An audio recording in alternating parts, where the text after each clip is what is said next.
So after a long night where another Toronto team managed to lose a Game 7, let's take a look at the Montreal Canadiens coming back and winning in overtime 4-3 over the Ottawa Senators. Time for some post-game puck talk.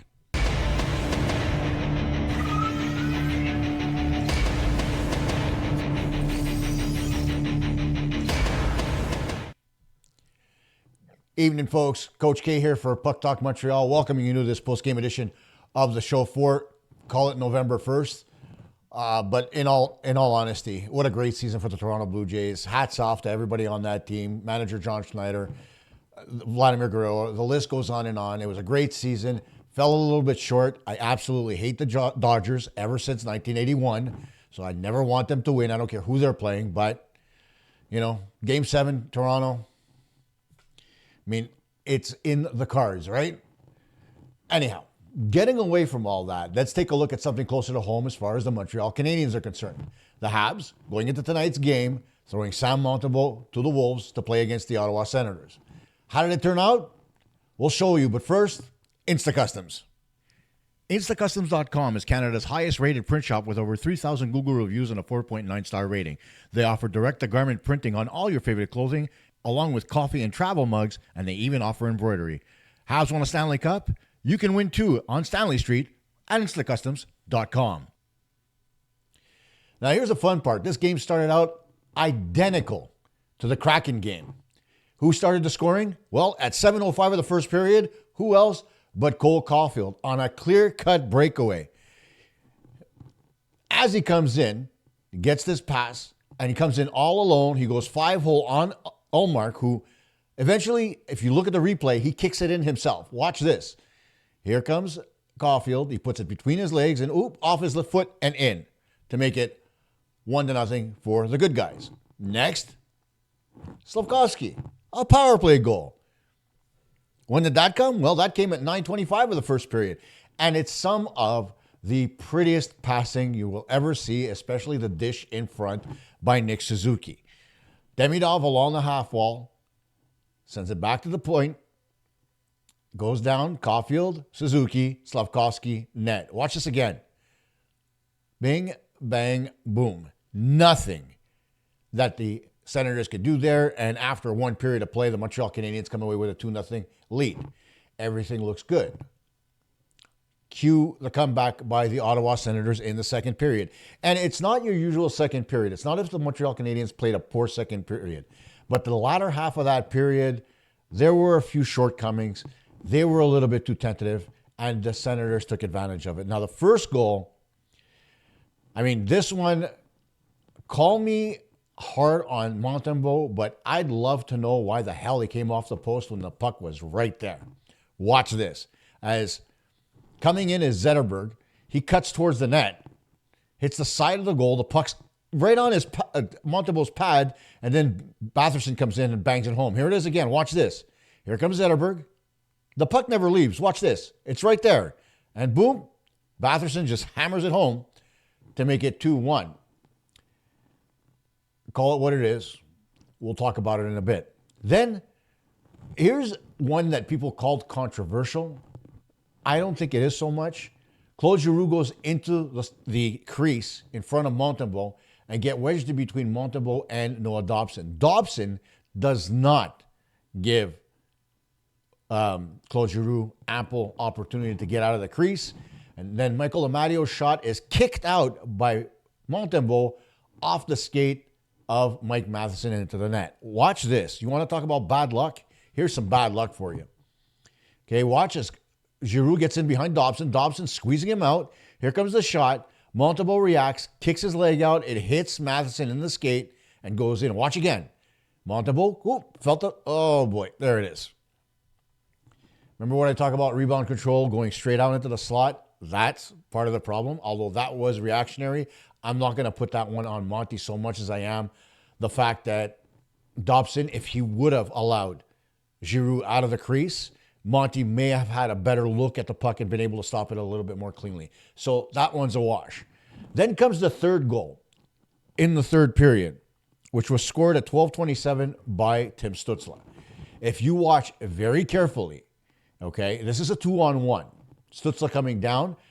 Batherson pinched a little too far, and Stützle got around him, got a step. It was a 2-on-1, played perfectly by Noah Dobson, cutting off the pass.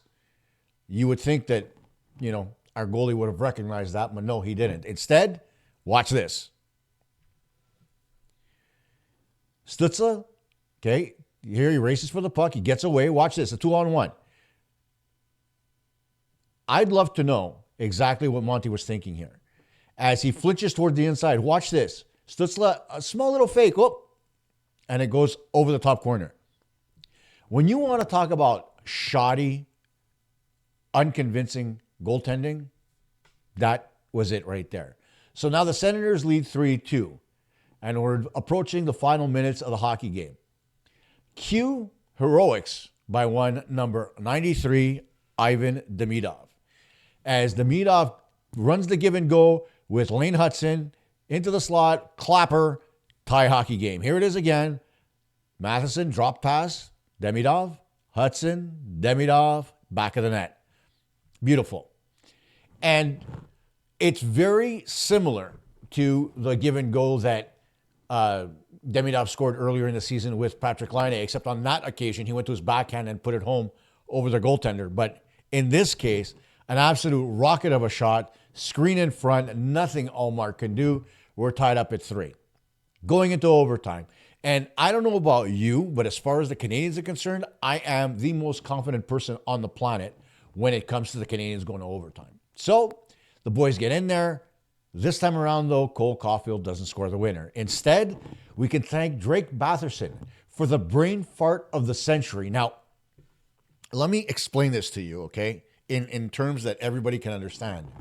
There is no reason, and I mean none, to try a cross-ice pass west to east or east to west on your backhand in 3-on-3 overtime. None. Especially when, you look very carefully, Alex Newhook is in no man's land, and I don't know how Batherson thought this pass was going to get to Thomas Chabot. Watch this along the boards. Watch Batherson grab it on the backhand, and, I don't know. Does he think he's playing Pee-wee? And then, bing, and in on Ullmark, ball game. Watch this again. What are you thinking? Still, I don't care. The Canadiens get the overtime winner. They come away with 2 points. They're back at top of the division. But like Don Cherry used to say, for you kids at home, never, ever throw a backhand pass like that blindly into the middle of the ice in overtime. It is probably the biggest brain fart I've seen all season long defensively by anybody. Batherson would have been better off eating that puck along the boards and fighting it off. And better yet, I'd like to know why Thomas Chabot was that wide on that play. I mean, Newhook was in the middle. Chabot should have been in the middle. If you're playing man-to-man in overtime, that's the way it should go. But anyway, Chabot screwed up. Batherson screwed up. Newhook was perfect, scored his 5th of the year in overtime, and the Montreal Canadiens come away with a 4-3 win over the Ottawa Senators. So, let's take a look at all the good, bad, and ugly of this hockey game through our analysis and our other partner, cheapesttshirts.ca. Cheapesttshirts.ca has men's, women's, and children's t-shirts, all sizes, hoodies too, with over 1,000 products to choose from. Anything you need for merchandise or the best deals on everyday clothing, cheapesttshirts.ca is your go-to source. Buy today, ship tomorrow, cheapesttshirts.ca. So where to start with the good? Well, the Montreal Canadiens again 1 for 3 on the power play. That's awesome. Again, the top line gets in there. And some of the other good is that you got some secondary scoring, right? You got goals from Alex Newhook. You got goals from Ivan Demidov. So, you got that scoring. You got scrappiness from Joe Veleno. Got to tell you, that tilt after the hit on Carrier, Joe Veleno didn't exactly come out on top in that fight, but it sent a message. And during the post-game press conference, Marty St. Louis talked about the Canadiens having a pack mentality. That's your example right there. If it isn't a guy who's not expected to drop the mitts, only 2 career fights his entire career, right? And he drops the mitts there to defend his teammate. Good on Joe Veleno. It shows what kind of a team player he is and how he's already, been able to fit in with the Montreal Canadiens group as it is right now. Then there's the other fight where James Struble got a measure of revenge on Nick Cousins, popping him a couple of shots in the head and then knocking him down and showing the Ottawa Senators that, you know what, I'm a tough guy too. The fun part was when it was 2-0, McDermott, who was traded for during the preseason to fight Arbor Xhekaj, but hasn't gotten the chance to do that yet, wanted to go with Xhekaj early in the first period. And Xhekaj looked up at the scoreboard and said, hey, dude, it's 2-0. I'm not fighting. And for as much as that might seem callous on the part of Arbor Xhekaj, it's actually smart. Because of late, he's taken a couple of stupid penalties, especially late in hockey games. And the Canadiens, you know, for lack of a better option, right, can't do much defensively right now other than Xhekaj and Struble because of the fact that King Gooley is still out. But when you look at that decision by Xhekaj, think about that for a minute and how important that was with the game moving forward. At 2-0, the one thing you never want to do is change the momentum of a hockey game. And certainly, if Xhekaj would have even lost that fight against McDermott, right, or won it, doesn't matter. It still would have brought energy to the Ottawa Senators that I think maybe the Veleno fight did. But needless to say, I don't blame Veleno for getting into the fight. I like the fact that Xhekaj didn't, so that's another plus. And I like the fact that Stützle got his measure of revenge for the preseason game against Nick Cousins and a hit on Ivan Demidov. So all that's out of the way now. The Canadiens come away with that 4-3 win. That's great, right? What's bad? Well, let's talk about the obvious thing. 3 goals on 17 shots. Now, I said one I'll give him a pass on, and that's the second goal, which was a bouncer and went in, you know, off the skate of Mike Batherson. But the other 2 goals allowed by Sam Montembeault, I mean, despite the fact that it's important that he gets a win, which he did, the one thing about those 2 goals is quite simply he didn't recognize what was going on with the puck. He didn't know what his rebounds were, and he moved off his post too quickly. Batherson goal, he did that. He did the same thing with the Stützle goal. If he would have remained square on Stützle, he would have been able to stop that puck, right? And here's the thing. It's not as if Stützle made a very clear move to go towards the middle. Montembeault had the angle covered. If you watch the way Stützle came in, Monty had the angle covered. Stützle had nothing to shoot at. He just barely flinched towards the middle, and that pulled Montembeault right off the sight line. And Stützle was able to put it in the top corner, Montembeault's glove way out of position, and the top corner wide open. That's troublesome to me. That is lack of confidence. That is Primo-esque as far as goaltending is concerned.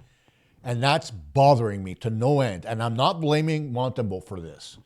Okay? I've always blamed the goaltending coach, Eric Raymond, for the stuff that goes on with his goaltenders. I blamed him for what happened to Primo. I'm blaming him what's happening right now with Sam Montembeault because there's a lack of confidence in the goaltender's ability to stop a puck. 3 goals, 17 shots. It's not like he was busy. So why is this happening? Well, very simply, Sam Montembeault does not have the confidence he had last year. Right? You take a look at the quality of his goaltending. Screw his numbers. Okay, I don't care what his save percentage is, although it's not great, obviously. I don't care what his wins, his losses are. They're not great. It's body language. You got to look at a goaltender's body language, and you can see that Monty is in his own head. Okay? He needs to get out of that. How does he do that? Well, you continue working with him, number one, as a goaltending coach. And number two, you go back to this and you show him these videos and you make him look and don't correct for him. Allow him to correct. Why did you move here? Let him get into his own head. Let him figure it out. Why did you come off your post like he did on the Batherson goal? Why did you move? If you had the angle covered, there's no way that puck is going anywhere if you're up against that post, regardless of whether it's sitting right in front of you or it's just off to the side and goes back to Batherson. If you're up against that post, the puck's not going in. Why did you move? You lost the puck? Why did you lose the puck? Simple questions. Let him answer. And allow him to tell you as a goaltending coach, Eric Raymond, what he needs to fix his problem. Okay? It's as simple as that. Nothing more, nothing less. Don't try to fix it based on what you see, because what you see is from the outside. It's from the press box. It's on video. It's not important. What you need to know is what he sees through that little space where his grill is on his goalie mask. Okay? I've run into goaltenders who wear that stupid goalie mask who had it too far out on their chin and couldn't see their own feet. And I had to get them to adjust their chin straps. Simple stuff like that. Ask him questions. Okay? Ask him, when the puck's in your pads, what do you see? Do you look down? Do you look up to see what's going on around you? We know the obvious answer to this question, right? Because Montembeault has had issues with it. He doesn't see what's going on around him. He doesn't see where people are. And when people are in tight, he panics. That's how other teams score on him. It's simple to me. And so what you need to do is you need to build his confidence with people in tight on him. How do you do that? Situational drills. Have him work on his crease movement with somebody's ass in his face nonstop. Force him to control his rebounds. Simple, honest drills that will get him back into that mindset where, okay, I can stop pucks and I'll know where my rebounds are going. But if you don't do that, you're going to lose Sam Montembeault, and you can't afford to do that right now. Jacob Fowler is not ready to come up to the NHL, and you can't afford to have one of your two goaltenders with a lack of confidence. Because, as an example, if Dobish hits a rut, he's 6-0 now. He's not going to stay 6-0 forever. So if he does hit a rut, and you need somebody to be there to back him up, you need Sam Montembeault to be at his best. You need him to be ready.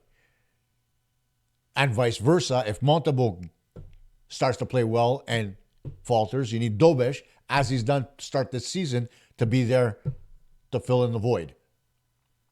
But something's got to be done here. It's not a good situation goaltending-wise, and it needs to be fixed. Downright ugly? Well, we're not going to get further than the Drake Batherson play. And it has nothing to do with the Habs. Well, it does, but it doesn't. Okay? You don't make backhanded passes like that through the middle. I don't care. Even Wayne Gretzky wouldn't attempt a pass like that, especially not on the ice. Maybe Batherson missed it. He wanted to saucer it. But even at that, I'd never. Through the middle? First of all, it's one of those things where, how do you not see Newhook in the middle there? And again, as I mentioned, it's not just that part, but why is Thomas Chabot that far wide when Newhook is in the middle of the ice? It's another lack of, you know what? Maybe it's complete disrespect for Newhook's abilities, because I just can't. There's no. I wish I could find a reason why Thomas Chabot was that wide. I can't. You know, I would understand if the puck were rimmed around and he was waiting for the puck to come around. That'd be fine. I get it. But even at that point, I would expect Chabot to go deeper into his own zone. Not through the neutral zone like that. And guys, yesterday, what did I mention to you? The Canadiens needed to, win the goaltending battle. I wouldn't say that they did, because of the fact that Montembeault allowed 3 goals on 17 shots. He wasn't great. Got the job done. First time this season he's allowed less than 4. But still, 3 and 17 is not a great performance by any stretch by a goaltender. So give that one to Allmark. I said, you got to keep guys like Amadio and Pinto off the score sheet. Amadio got on there. Granted, it was a crazy, stupid goal, but he got on there. Okay? The other thing, too, you needed to keep Stützle off the score sheet. They didn't do that. So there are a lot of things that we pointed out in the preview show that the Canadiens still allowed the Senators to do, but they got away with one. And they can't afford to do that. The game plans are relatively simple. You don't have to worry about a guy like Brady Tkachuk wreaking havoc in front of the net. You don't, right? Or being able to score from the slot like he normally does. You don't have to worry about that. Sure, you need to worry about Pinto, Cousins, Stützle, Batherson, whatever. We get it. But this team lives and dies by their captain, Brady Tkachuk. So without Tkachuk in the lineup, you're already at an advantage as far as Montreal is concerned. But they allowed that advantage to go away because through all those points that we mentioned, they allowed Ottawa to remain in the hockey game. Now, they got lucky.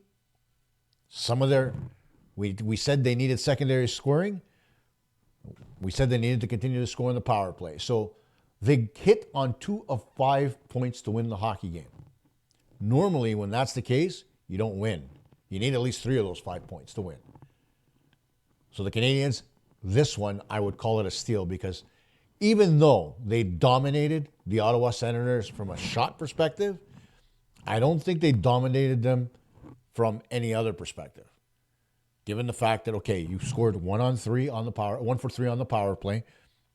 You allowed the Ottawa Senators to remain in the hockey game. And again, that second period, there was a lull in play where you allowed about 8 minutes worth of time for the Ottawa Senators to dominate. And that's all it took them to get back into the hockey game. Those little areas need to be cleaned up. And I know Marty's going to recognize those areas. He's good at doing that. And the Canadiens have gotten better. It's not as if it's been bad line changes or bad decisions in the second period that has cost the Montreal Canadiens goals. Far from it. But they need to clean some stuff up. They need to make sure they remain solid defensively. They need to make sure that they limit the amount of mistakes that they make in the second period. Okay? Granted, the Batherson goal should have never gone in. The Amadio goal should have never gone in. And of course, the Stützle goal, while a good play by Tim Stützle, that shouldn't have gone in either. And that's the biggest thing too. When you talk about ugly, you got to get a save from time to time. And we didn't get those tonight from Monty. So again, he needs to play with a little bit more confidence. Do I see him playing against the Philadelphia Flyers on Tuesday? Probably not. But here's the thing. The Canadiens play the Flyers, the Devils, and the Mammoth next week.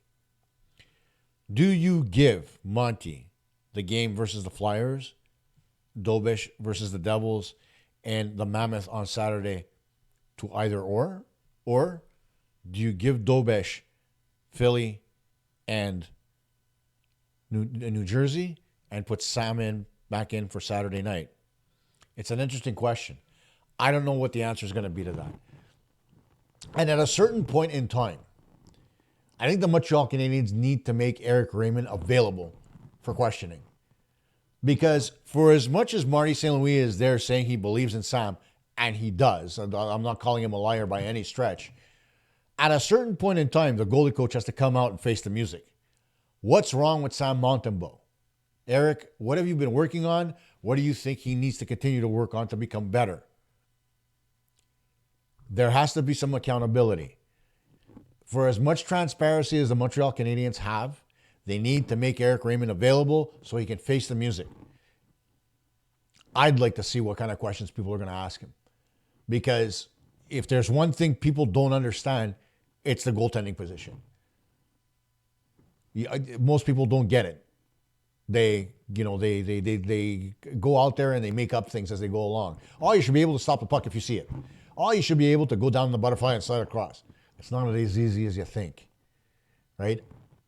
I, for one, when I played, I wasn't a butterfly goaltender, right? We're talking about a guy who played primarily in the 80s and 90s, right? The butterfly became popular a little bit later on through Patrick Waugh and François Allaire. So I preceded the butterfly, but I did learn how to play it later on as I got older, and I played in a few garage leagues and whatever because I needed to adapt to the ability to move side to side a little bit faster than I did when I was playing stand-up. I learned. I tried. I used the principles that I learned with my players when I coached. So all those things, when I would see something not work, I'd adapt to that. That's how goaltending coaches work. You need to adapt to things that do not work. I can't stress enough that there is never a time in a goaltender's life where everything is perfect. Never. You're always working on something. And so last season when Eric Raymond came out and said, well, our fundamentals are good, there's just little things we have to work on. No. There is one thing you always work on as a goalie, and that is your fundamentals. You work on your movement inside the crease. You work on your pushes. You work on your short side shots. You work on your rebound control, etc. There is no Fundamentals are good. We just need to work on the small things. There are no small things when you're a goalie. You're the last line of defense. So you need to work harder with Sam. Get his confidence back. I know he can do it. I have no doubt that he can get his confidence back. He needs to be better because the Montreal Canadiens are going to need him this season. There's no two ways about it. So, as I mentioned, what's up next for Montreal? You got the Flyers, you got the Devils, you got the Mammoth. The Mammoth, by the way, are apparently being sued because they use the name Mammoth without somebody's permission. Or is it Tusky? I can't remember anymore if it's the mascot or if it's the team itself or if it's the logo. It's complicated, but nonetheless, somebody didn't do their job in Utah. Still, when you take a look at next week's schedule, you still got a schedule that's relatively light with the exception of the New Jersey game. The Devils are always a tough team to play against, especially given the fact that Sheldon Keefe is their coach. We'll preview each and every one of those games, guys, as we always do, and we'll take a look at the week that was tomorrow. The good, the bad, the ugly, the studs and duds, whatever you want to call them, that's what we're going to do. So make sure you get a good night's sleep. Apparently my wife wants me to put up the Christmas tree tomorrow too. So I got a lot to do, but I'll be here as usual for all of you. Good night, everybody. Go Habs, go.